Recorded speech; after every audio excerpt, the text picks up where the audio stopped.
السلام علیکم. زه یم اختیار ګل یوسفزی او ملګري پوښتنه کړې وه چې څنګه کولی شو وینډوز 11 په لو کوالټي یا کمزوري کمپیوټرونو کې انسټال کړو. د دې بیخي ساده او اسانه لاره ده. موږ او تاسې سره مخکې لکه موږ او تاسې اول داسې کړي وي چې وینډوز مو په فلش کې بوټ کړي چې کله کمپیوټر ته اچو کار نه کوي. داسې به وکړئ، هېڅ به هم نور نه کوئ، هېڅ شی. فقط او فقط داسې باید وکړئ داسې چې تاسې باید فلش کې مو اول وینډوز 11 بوټ کړئ. لکه فلش ته په ساده اصطلاح درته وایم چې وینډوز هم باید فلش ته جوړه کړي. د فلش ته جوړېدو نه وروسته تاسې باید یو کار وکړئ چې تاسې سره باید د وینډوز 10 آیسو ایمیج هم تاسې سره موجود وي. ښه، د دې ایمیج اوس فایده څه شی ده، چی شته استعمالو. داسې به وکړئ چې را به شئ خپل د آیسو ایمیج ته او په دې به ډبل کلیک وکړئ، هېڅ هم نور نه. ما سره خو چې دا وینډوز ده، وینډوز 10 هم 32 بایټي ده او هم 4 بایټي ده. زه په دې 4 بایټي باندې کلیک کوم، ډبل چې اوپن شي. دلته وګورئ دا سورس فایل دی، څو فولډر دی، یو دا ده، یو دا ده، یو دا ده، یو دا ده. موږ دا سورس فولډر کار ده.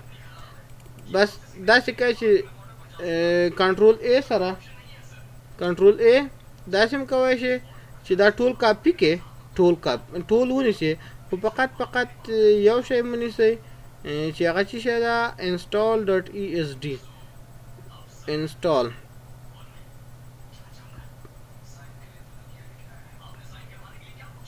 دغه ده، دا یو فایل ده. دا بس دا پکې مه کاپي کوئ. لکه تقریبا دا شاوخوا پراپرټیز د دې وګورم 3.88 جی بي ده، بې اندازې ډېر ځای نیسي. لکه زموږ دا نه ده په کار. رایټ کلیک، کاپي، راځم څه شي ته، په دې ډیسکټاپ پیسټ کړئ، هېڅ مشکل نشته. نیو فولډر او ټول فولډر به جوړ کړئ ورته، او اوپن، رایټ کلیک اینډ پیسټ. 540 MB شاوخوا سورس فایل دی. رایټ کلیک، سلیکټ آل.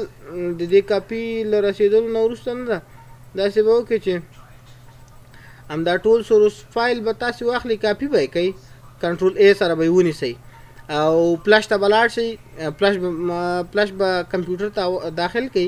تاسې چې کله دا سورس فایل کاپي کړئ، د دې د کاپي کولو نه وروسته به تاسې داسې وکړئ چې کله فلش به واچوئ، کوم فلش کې چې تاسې وینډوز کړې ده هغه به ور واچوئ، او د هغې د اچولو نه وروسته به تاسې دغه ټول فایلونه وګورئ دا څومره چې دا موجود دی. کنټرول ای سره به داسې ونیسئ، کاپي به یې کوئ. که تاسې چېرته سوپر کاپي استعمالوئ نو سوپر کاپي سره باندې به ډبل کلیک وکړئ چې دا آف شي، او لاړ به شئ چېرته، لاړ به شئ هغه ته د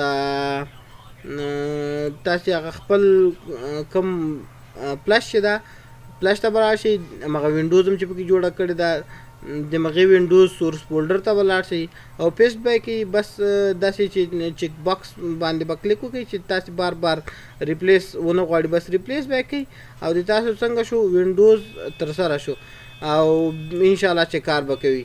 نو دا یو ساده او سمپل ټریک بعضې ملګرو پوښتنه کړې وه چې څنګه کولی شو موږ او تاسې د وینډوز 11 په لو کمپیوټرونو کې یوز کړو. نو دا د موږ او تاسې د نن ورځې ایکسپریمنټ. تر بیا د الله په امان، ښې چارې.